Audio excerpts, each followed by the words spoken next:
Good morning students. हम पढ़ रहे थे आपकी हिंदी की पुस्तक वितान का फर्स्ट चैप्टर सिल्वर वेडिंग। उसका आगे पार्ट 4 है। देखिए, हम यशोधर बाबूजी के बारे में पढ़ रहे थे कि कैसे वो प्रवचन सुनते हुए बहुत सी पारिवारिक जो बातें थी वो उनके मन में बार बार आती हैं। तो इससे फिर बाद में वो सब्जी मंडी जाते हैं, उन्हें याद आता है कि कैसे उनके बेटे ये तो कह देते हैं कि नौकर रख लेते हैं, लेकिन कभी ये नहीं कहते कि हम ये सब काम कर देते हैं। तो उससे आगे है, सब्जी का झोला लेकर यशोधर बाबू खुदी हुई सड़कों और टूटे हुए क्वार्टरों के मलबे से पटे हुए लानों को पार करके स्क्वायर के उस कोने में पहुंचे जिसमें 3 क्वार्टर अब भी साबुत खड़े हुए थे। उन 3 में से कुल एक को अब तक एक सिलसिला आबाद किए हुए है। बाहर बदरंग तख्ती में उसका नाम लिखा है YD पंत, मतलब यशोधर बाबू का ये जो नाम था शॉर्टकट में लिखा हुआ था।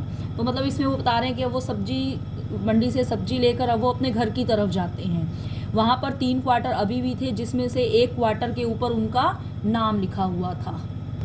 इस क्वार्टर के पास पहुंचकर आज YD पंत को पहले धोखा हुआ। YD पंत मतलब यशोधर पंत जी के लिए आया है।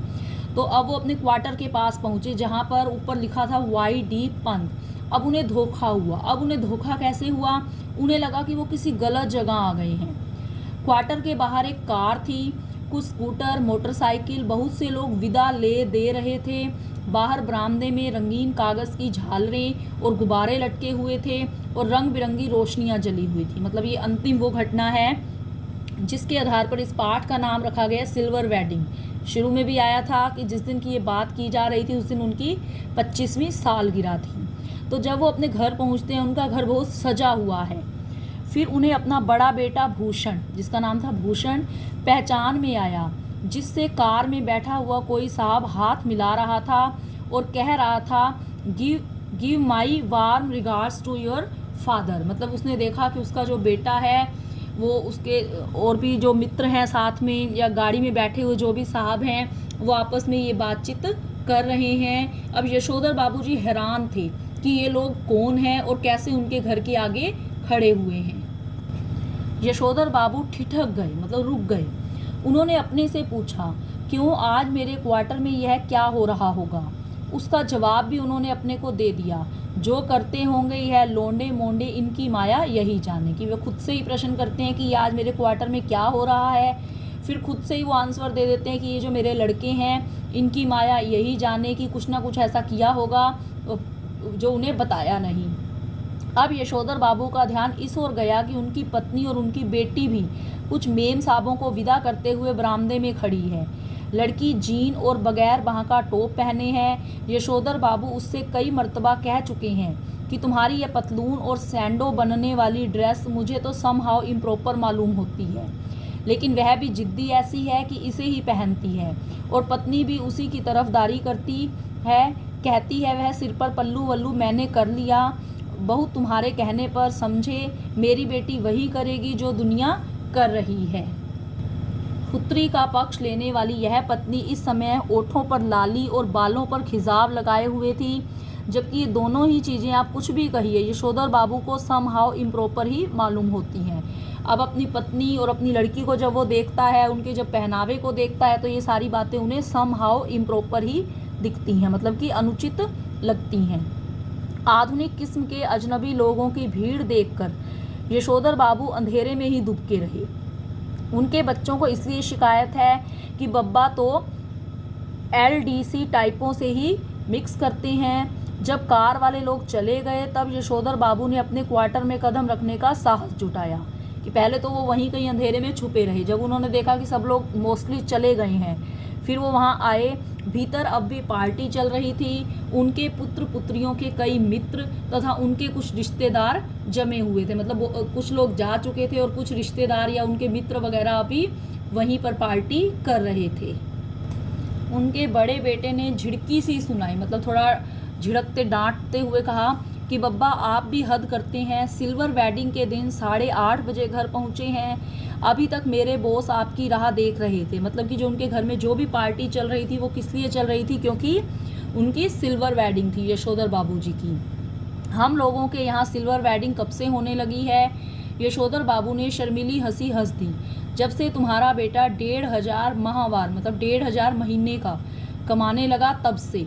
यह टिप्पणी थी चंद्रदत्त तिवारी की, जो इसी साल SAS पास हुआ है और दूर के रिश्ते से यशोधर बाबू का भांजा लगता है। मतलब कि तो उसने ये जवाब दिया कि जब से तुम्हारा बेटा इतनी इनकम लेने लगा है तभी से ये पार्टी वगैरह शुरू हुई है। यशोधर बाबू को अपने बेटों से तमाम तरह की शिकायतें हैं, लेकिन कुल मिलाकर उन्हें यह अच्छा लगता है कि लोग बाग उन्हें ईर्ष्या का पात्र समझते हैं। भले ही उन्हें भूषण का गैर सरकारी नौकरी करना समझ में ना आता हो, तथापि वह यह बखूबी समझते हैं कि इतनी छोटी उम्र में 1,500 माहवार प्लस कन्वेंस अलाउंस एंड तुम्हारा अंदर पर्क्स पा जाना कोई मामूली बात नहीं है। मतलब कि चाहे जो उनका बेटा था वो 1,500 महीने की जो नौकरी कर रहा था वो यशोधर जी को इम्प्रॉपर मालूम होती थी, क्योंकि कम काम में और ज़्यादा वेतन मिलना उन्हें लगता था कि ये हो नहीं सकता, ये अनुचित है। लेकिन उसके बावजूद भी कभी कभी उन्हें मन में खुशी होती थी कि इतनी कम उम्र में वो इस तरह से नौकरी कर रहा है या अपने बल पर वो खड़ा है। इसी तरह भले ही यशोधर बाबू ने बेटों की खरीदी हुई हर नई चीज़ के संदर्भ में यही टिप्पणी की हो कि ये क्या हुई, समहाउ मेरी तो समझ में आता नहीं, इसकी क्या ज़रूरत थी। मतलब कि वो हमेशा दोनों तरफ हो जाते थे। एक तरफ तो उन्हें समहाउ भी लगता था, लेकिन कभी कभी वो लगता था कि इन चीज़ों की ज़रूरत भी है। तो जब भी उनके बेटे घर में कोई चीज़ लाते, जैसे घर की कोई भी यूजेबल चीज़, तो वो समहाउ कहते, लेकिन फिर उन्हें भी लगता, एहसास होता कि इन चीज़ों की ज़रूरत है। तो वो कहते थे कि इसकी क्या ज़रूरत थी। तथापि उन्हें कहीं इस बात से थोड़ी खुशी भी होती है कि इस चीज़ के आ जाने से उन्हें नए दौर के निश्चय ही गलत मानकों के अनुसार बड़ा आदमी मान लिया जा रहा है। मिसाल के लिए, जब बेटों ने गैस का चूल्हा जुटाया तब यशोधर बाबू ने उसका विरोध किया, और आज भी वे यही कहते हैं कि इस पर बनी रोटी मुझे तो समहाउ रोटी जैसी लगती नहीं। तथापि वे जानते हैं गैस ना होने पर वह इस नगर में चपरासी श्रेणी के मान लिए जाते हैं। मतलब इसमें भी वो दोनों तरफ हो गए कि जब उनके घर में गैस का चूल्हा मंगाया गया तब भी उन्हें समहाउ लगा, लेकिन फिर ये भी सोचते हैं कि अगर ये ना होता तो उन्हें चपरासी की श्रेणी में गिना जाता। इसी तरह फ्रिज के संदर्भ में आज भी यशोधर बाबू यही कहते हैं कि मेरी समझ में आज तक यह नहीं आया कि इसका फ़ायदा क्या है। बासी खाना खाना अच्छी आदत नहीं ठहरी, और यह ठहरा इसी काम का। मतलब वो फ्रिज की बात कर रहे हैं, जब उनके घर में फ्रिज आया था तो इस काम, ये जो फ्रिज है इसी काम के लिए यूज़ होता है कि सुबह बना के रख दिया और शाम को खाया। इसमें रखा हुआ पानी भी मेरे मन तो आता नहीं, गला पकड़ लेता है कहते हैं, मगर इस बात से संतुष्ट भी होते हैं कि घर आए साधारण हैसियत वाले मेहमान इस फ्रिज का पानी पीकर अपने को धन्य अनुभव करते हैं। मतलब कि उस समय ये जो भी ये सामान वगैरह होता था, बहुत मतलब अमीर जो लोग होते थे उनके यहाँ ही होता था। लेकिन अब उनके जो यशोधर बाबू जी के बेटे ने ये सब चीज़ें धीरे धीरे खरीद ली थी, तो एक तरफ तो उन्हें समहाउ लगता था, दूसरी तरफ लगता था कि कोई अगर उनके घर मेहमान आ जाता है, उनके घर ये सारे सामान को देखकर उन्हें भी मतलब अपनी जो अमीरी का प्रदर्शन करने का मौका मिल जाता है। अपनी सिल्वर वेडिंग की यह भव्य पार्टी भी यशोधर बाबू को समहाउ इम्प्रॉपर ही लगी। तथापि उन्हें इस बात से संतोष हुआ कि जिस अनाथ यशोधर के जन्मदिन पर कभी लड्डू नहीं आए, जिसने अपना विवाह भी कोऑपरेटिव से 2-4 हज़ार कर्जा निकाल कर किया बगैर किसी खास धूमधाम के, उसके विवाह की 25वीं वर्षगांठ पर केक, 4 तरह की मिठाई, 4 तरह की नमकीन, फल, कोल्ड ड्रिंक्स, चाय, सब कुछ मौजूद है। मतलब वो ये सारी बातें अब ये सोच रहे हैं कि कहाँ, तो क्योंकि जो यशोधर बाबू जी थे एक तरह से उनके माता पिता बचपन में ही मर गए, जो उनकी बुआ वगैरह थी उन्होंने उनका पालन पोषण किया था, कि जहाँ उनके जन्मदिन पर खाने के लिए लड्डू भी नहीं मिलते थे, अब उनकी 25वीं वर्षगांठ पर ये सारी चीज़ें उन्हें मिल रही थी। गिरीश बोला, मुझे आज सुबह बैठे बैठे याद आया कि आपकी शादी 6 फरवरी सन 47 को हुई थी और इस हिसाब से आज उसे 25 साल पूरे हो गए हैं। मैंने आपके दफ्तर फ़ोन किया, लेकिन शायद आपका फ़ोन ख़राब था। तब मैंने भूषण को फ़ोन किया, भूषण जो उनका बड़ा बेटा है। भूषण ने कहा, शाम को आ जाइए, पार्टी करते हैं, मैं अपने बॉस को भी बुला लूँगा इसी बहाने। गिरीश यशोधर बाबू की पत्नी का चचेरा भाई है, बड़ी कंपनी में मार्केटिंग मैनेजर है और इसकी सहायता से यशोधर बाबू के बेटे को अपना यह संपन्न साला समहाउ भयंकर ओछाट यानी ओछेपन का धनी मालूम होता है। ओछापन मतलब नीचता। उन्हें लगता है कि इसी ने भूषण को बिगाड़ दिया है। कभी कहते हैं ऐसा तो पत्नी बरस पड़ती है, जिंदगी बना दी तुम्हारे सेकंड क्लास बीए बेटे की, कहते हो बिगाड़ दिया। भूषण ने अपने मित्रों सहयोगियों का यशोधर बाबू से परिचय करवाना शुरू किया। अब कुछ रिश्तेदार या मित्र वगैरह तो जा चुके थे, लेकिन जो भी वहाँ पर थे तो भूषण ने अपने पिता का उनसे परिचय करवाया। उनकी many happy returns of the day का थैंक यू कहकर जवाब देते हुए जिन लोगों का नाम पहले बता दिया गया हो उनकी ओर वाई.डी. पंत, होम मिनिस्ट्री, भूषण्स फादर कहकर स्वयं हाथ बढ़ाते हुए यशोधर बाबू ने हर चंद यह जताने की कोशिश की कि भले ही वह संस्कारी कुमाऊनी है, तथापि विलायती रीति रिवाज से भी भली भांति परिचित है। किशनदा कहा करते थे कि आना सब कुछ चाहिए, सीखना हर एक की बात ठहरी, लेकिन अपनी छोड़नी नहीं हुई। टाई सूट पहनना आना चाहिए, लेकिन धोती कुर्ता अपनी पोशाक है, यह नहीं भूलना चाहिए। मतलब ये था कि अब इसमें यशोधर बाबू ने भी उनका हाल चाल पूछा विलायती ढंग से, तो उन्हें वो याद आया कि किशनदा भी यही कहते थे कि आना सब कुछ चाहिए, लेकिन अपना छोड़ना नहीं चाहिए। अब बच्चों ने एक और विलायती परंपरा के लिए आग्रह किया। यशोधर बाबू अपनी पत्नी के साथ केक काटी। घरवाली पहले थोड़ा शर्माई, लेकिन जब बेटी ने हाथ खींचा तब उसे केक के पीछे जा खड़ी होने में कोई हिचक नहीं हुई। वहीं से उसने पति को भी पुकारा। अब उनको जो उनके बच्चों ने कहा कि वो मिलकर केक काटें, तो उनकी पत्नी तो जैसे तैसे मान गई, पर यशोधर बाबू को केक काटना बचकानी मतलब बच्चों जैसी बात मालूम हुई। बेटी उन्हें लगभग खींचकर ले गई। यशोधर बाबू ने कहा somehow I don't like all this, लेकिन एनीवे उन्होंने केक काट ही दिया। गिरीश ने उनकी यह अनमनी किंतु संतुष्ट छवि कैमरे में कैद कर ली। अब पति पत्नी से कहा गया कि वे केक से मुंह मीठा करें एक दूसरे का। पत्नी ने खा लिया, मगर यशोधर बाबू ने इनकार कर दिया। उनका कहना था कि मैं केक खाता नहीं, इसमें अंडा पड़ा होता है। उन्हें याद दिलाया गया कि अभी कुछ वर्षों पहले तक आप मांसाहारी थे, एक टुकड़ा केक खा लेने में क्या हो जाएगा। तो उन्होंने केक खाने से मना किया, लेकिन जैसे तैसे उन्हें केक खाने के लिए मनाया जाने लगा, लेकिन वह नहीं मानी। तब उनसे अनुरोध किया गया कि लड्डू ही खा ले। भूषण के एक मित्र ने लड्डू उठाकर उनके मुंह में ठूंसने का यत्न किया, लेकिन यशोधर बाबू इसके लिए भी राजी नहीं हुए। उनका कहना था कि मैंने अब तक संध्या नहीं की है, मतलब संध्या की जो भी पूजा वगैरह वो करते थे वो नहीं की है। इस पर भूषण ने झुंझलाकर कहा तो बब्बा पहले जाकर संध्या कीजिए, आपकी वजह से हम लोग कब तक रुके रहेंगे। नहीं नहीं, आप लोग सब लोग खाइए। यशोधर बाबू ने बच्चों के दोस्तों से कहा please go ahead, no formality. मतलब कि अब यशोधर जी ने तो कुछ भी खाने से मना कर दिया, उन्हें लगा कि पहले उन्हें संध्या की पूजा करनी है। तो इस तरह से उनके बेटे ने कहा कि आप पहले वो कर लीजिए, लेकिन हम आपके लिए कब तक रुके रहेंगे। तो यशोधर बाबू ने कहा भी आप मेरे लिए मत रुकें, कोई फॉर्मेलिटी वगैरह की ज़रूरत नहीं है। यशोधर बाबू ने आज पूजा में कुछ ज़्यादा ही देर लगाई, इतनी देर कि ज़्यादातर मेहमान उठकर चले जाएं। उनकी पत्नी उनके बच्चे बारी बारी से आकर झांकते रहे और कहते रहे जल्दी कीजिए, मेहमान लोग जा रहे हैं। शाम की 15 मिनट की पूजा को लगभग 25 मिनट तक खींच लेने के बाद भी जब बैठक से मेहमानों की आवाज़ें आती सुनाई दी, तब यशोधर बाबू पद्यासन साध कर ध्यान लगाने बैठ गए।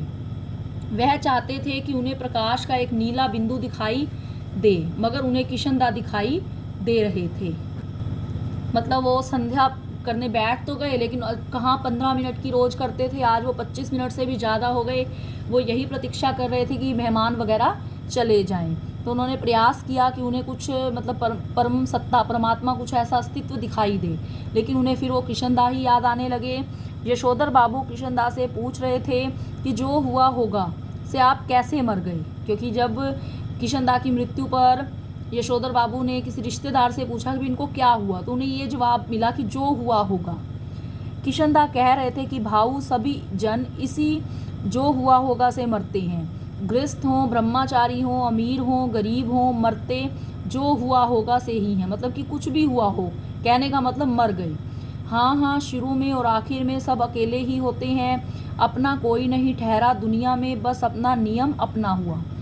यशोधर बाबू ने पजामा कुर्ते पर ऊनी ड्रेसिंग गाउन पहने, सिर पर गोल विलायती टोपी, पाँव में देशी खड़ाओं और हाथ में डंडा धारण किए। इस किशनदास से अकेलेपन के विषय में बहस करनी चाहिए, उनका विरोध करने के लिए नहीं, बल्कि बात कुछ और अच्छी तरह समझने के लिए। वो संध्या करते हुए जो ये किशनदा उनको जो दिखाई दे रहे थे, या वो मन ही मन उनके बारे में सोच रहे थे, वो पुरानी बातें याद कर रहे थे। हर रविवार किशनदा शाम को ठीक 4 बजे यशोधर बाबू के घर आया करते थे। उनके लिए गर्मा गर्म चाय बनवाई जाती थी। उनका कहना था कि जिसे फूंक मारकर ना पीना पड़े वह चाय कैसी। चाय सुड़कते हुए किशनदा प्रवचन करते थे और यशोधर बाबू बीच बीच में शंकाएं उठाते थे। तो वो याद कर रहे हैं उस समय को, जब उनके घर वो आया करते थे, कैसे वो गर्म चाय उनको दिया करते थे और कैसे वो प्रवचन करते थे, और यशोधर बाबू बीच बीच में उनसे कई तरह के प्रश्न पूछते थे।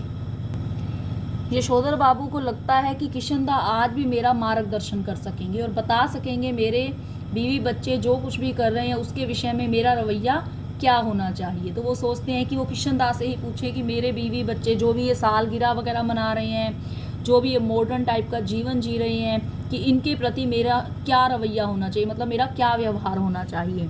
लेकिन किशनदा तो वही अकेलेपन का खटराग अलापने पर आमादा से मालूम होते हैं। लेकिन उन्हें तो किशनदा का वही याद आता है कि वो अकेले ही थे और उन्हें लगता था कि अकेले ही संसार से चले जाना है। कैसी बीवी, कहाँ के बच्चे, यह सब माया ठहरी।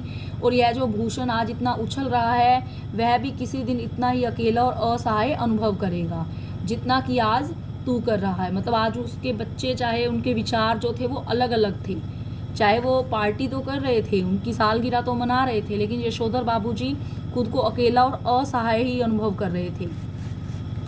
यशोधर बाबू बात आगे बढ़ाते, लेकिन उनकी घरवाली उन्हें झिड़कते हुए आ पहुंची। तो ये मन ही मन किशनदा से वो बातें करते हैं। तो इतनी देर में उनकी घरवाली आ जाती है कि क्या आज पूजा में ही बैठे रहोगे। यशोधर बाबू आसन से उठे और उन्होंने दबे स्वर में पूछा, मेहमान गए? पत्नी ने बताया, कुछ गए हैं, कुछ हैं। उन्होंने जानना चाहा कि कौन कौन है। आश्वस्त होने पर कि सभी रिश्तेदार ही हैं, वह उसी लाल गमछे में बैठक में चले गए। मतलब जो भी उन्होंने घर के वस्त्र पहने हुए थे, उन्होंने पूछा ना कि कौन कौन गए, तो जब पता चला कि रिश्तेदार ही बचे हैं तो उन्हीं कपड़ों में बाहर की ओर चले गए, जिसे पहनकर वह संध्या करने बैठे थे। यह गमछा पहनने की आदत भी उन्हें किशनदा से विरासत में मिली है और उनके बच्चे इसके सख्त खिलाफ हैं। Everybody gone, party over. Yashodhar babu ने मुस्कुराकर अपनी बेटी से पूछा, अब गोया गमछा पहने रखा जा सकता है? उनकी बेटी झल्लाई, लोग चले गए, इसका मतलब यह थोड़ी है कि आप गमछा पहनकर बैठक में आ जाएं। बब्बा, यू आर द लिमिट। बेटी, हमें जिसमें सज आएगी वही करेंगे, मतलब हमें जो कंफर्टेबल रहेगा, जो हमें अच्छा लगेगा। मतलब अब जो गमछा पहनना था, मतलब गमछा कह सकते हैं जैसे टावल वगैरह होता है कि वो बांध लेना, तो वो अपनी बेटी को कहते हैं कि हमें जो सही लगेगा हम वही करेंगे ना, तुम्हारी तरह जीन पहनकर हमें तो सज आती नहीं। यशोधर बाबू की दृष्टि मेज पर रखे हुए कुछ पैकेटों पर पड़ी। बोले, ये कौन भूले जा रहा है? भूषण बोला, आपके लिए प्रेजेंट है, खोलिए ना। ओह, इस उम्र में क्या हो रहा है? प्रेजेंट वर्जेंट, तुम खोलो, तुम ही इस्तेमाल करो, कहकर शर्मीली हंसी हंसी। भूषण सबसे बड़ा पैकेट उठाकर उसे खोलते हुए बोला, इसे तो ले लीजिए, यह मैं आपके लिए लाया हूँ। ऊनी ड्रेसिंग गाउन है। आप सवेरे जब दूध लेने जाते हैं बब्बा, फटा पुलोवर पहन के चले जाते हैं, जो बहुत ही बुरा लगता है। आप इसे पहन के जाया कीजिए। अब वहाँ पर जो बहुत सारे गिफ्ट्स पड़े होते हैं, लेकिन जो यशोधर बाबूजी को सारा जो भी था अच्छा नहीं लग रहा था, तो भूषण जो सबसे बड़ा वाला पैकेट है वो लेकर आते हैं, कि वो कहते हैं कि ये आपके लिए लाया है। उसमें क्या था? ऊनी ड्रेसिंग गाउन। तो वो कहते हैं कि सुबह जब आप दूध लेने जाते हैं, जो भी वस्त्र पहनते हैं वो फट गए हैं, जो उन्हें अच्छे नहीं लगते, कि आगे से आप इसे पहनकर जाया कर। बेटी पिता का पजामा कुर्ता उठा लाई कि इसे पहनकर गाउन पहने। थोड़ा सा नान उच्च करने के बाद यशोधर जी ने इस आग्रह की रक्षा की। आखिर उन्होंने वो कपड़े पहन लिए। गाउन का सैश कसते हुए उन्होंने कहा, अच्छा तो यह ठहरा ड्रेसिंग गाउन। उन्होंने कहा और उनकी आंखों की कोर में जरा सी नमी चमक गई। यह कहना मुश्किल है कि इस घड़ी उन्हें यह बात चुभ गई कि उनका जो बेटा यह कह रहा है कि आप सवेरे ड्रेसिंग गाउन पहनकर दूध लाने जाया करें, वह यह नहीं कह रहा कि दूध मैं ला दिया करूँगा, या कि इस गाउन को पहनकर उनके अंगों में वह किशनदा उतर आया है जिसकी मौत जो हुआ होगा से हुई।